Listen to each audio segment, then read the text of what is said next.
Okay, think about that old phone in your drawer or the laptop you just replaced. What if I told you that pile of so-called e-waste is actually a treasure chest? We're about to dive into the amazing world of urban mining, where our digital trash literally becomes a gold mine.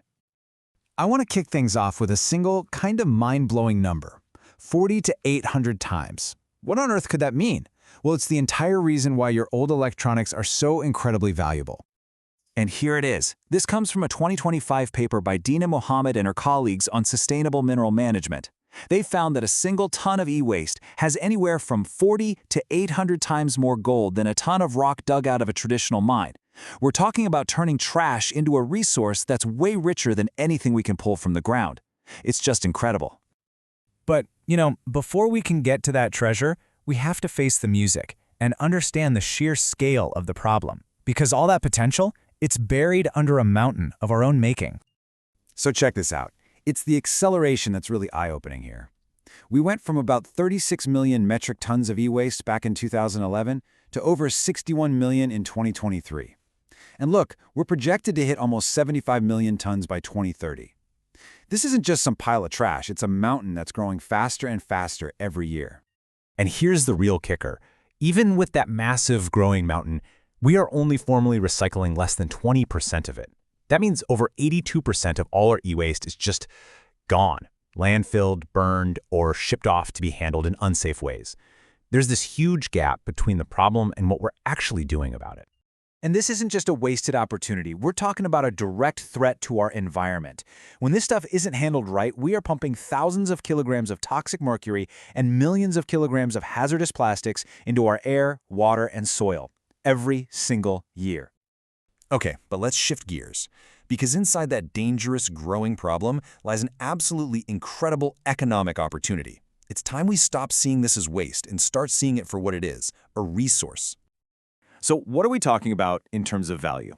Well, how does this sound? $91 billion. That's the estimated gross value of the raw materials just sitting in that global e-waste pile from 2022 alone. Just waiting there. And where does all that money come from? Well, this chart breaks it down for us. Copper is the big one at $19 billion. Right behind it is iron with $16 billion. And look at that, gold with a potential value of $15 billion. These aren't just trace amounts, they are massive, valuable deposits. So we know these metals are valuable, but to really get it, let's put traditional mining head-to-head with e-waste recycling. This is where the whole argument becomes pretty much impossible to ignore. Just look at these numbers. For gold, a ton of ore from a mine gets you maybe 5 to 10 grams. But a ton of printed circuit boards from e-waste, you get 1 to 3,000 grams. It's not even close. And then look at the cost. It's way, way cheaper to get a kilogram of gold from e-waste than it is to dig it out of the ground. It's richer and it's cheaper. Okay, so how do we actually do it, right? How do you turn an old phone into pure gold and copper? Let's take a peek inside the toolkit. The whole idea is called urban mining, and it's pretty much exactly what it sounds like.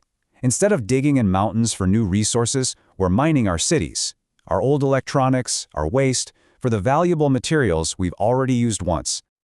Now, the process is pretty complex, but you can boil it down to 4 main stages. First, you got to collect all the devices and take them apart. Then, you use shredders and magnets and things to separate the basic stuff. After that, the high-tech advanced recovery methods kick in to get the specific metals. And finally, you're left with pure metals, ready to be used all over again. That advanced recovery part uses some really cool science. You've got pyrometallurgy, which basically uses super high heat. It's fast, but uses a ton of energy.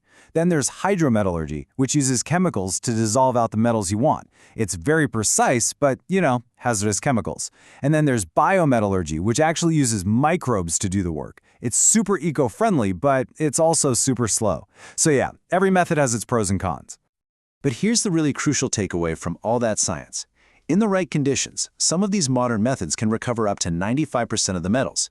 This isn't some niche, inefficient process. It's a highly effective way to reclaim our resources.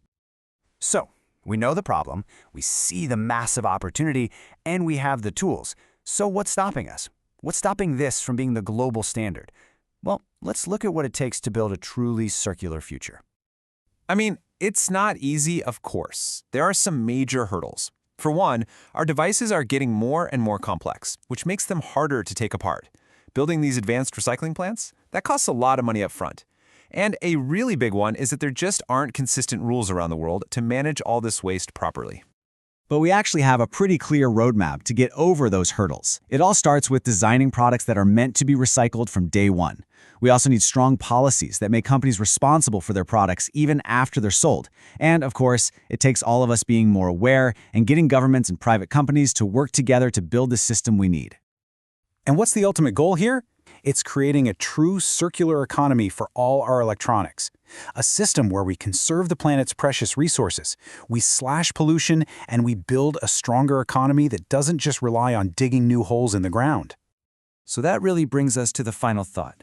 The resources we need for the next generation of technology, they're not just deep in the earth.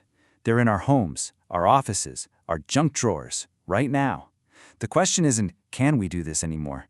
The real question is, will we?